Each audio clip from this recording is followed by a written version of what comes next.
எல்லாருக்கும் வணக்கங்க. இன்னைக்கு அம்மா வீட்டார் நெல் கொடுத்துருந்தாங்க.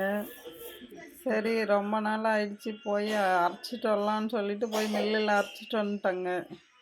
அரைச்சிட்டு வந்து வச்சுட்டா எப்படி சோறாக்காம, சரி சோறு செஞ்சு போடலாம்.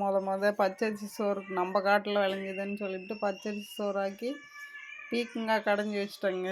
தொட்டுக்கள் எதுவும் இல்லைன்னா எப்படின்ட்டு பருப்பு வடை போட்டுடலாம் மோடத்துக்கு நல்லா இருக்கும் அப்படின்ட்டு பருப்பு வடை படபடன்னு ஊற வச்சு இப்போ வடை போட்டுக்கிட்டு இருக்கிறேங்க. பாருங்கள், சூப்பரான வடை ரெடி ஆயிடுச்சுங்க. பாருங்கள், தயிர் வடை போட்டுக்கலாம். எதனாலும் சூப்பராக அப்படியே மொறு மொறுன்னு வடை சூப்பராக இருக்குது பாருங்கள். வாங்க சாப்பிட்லாம்.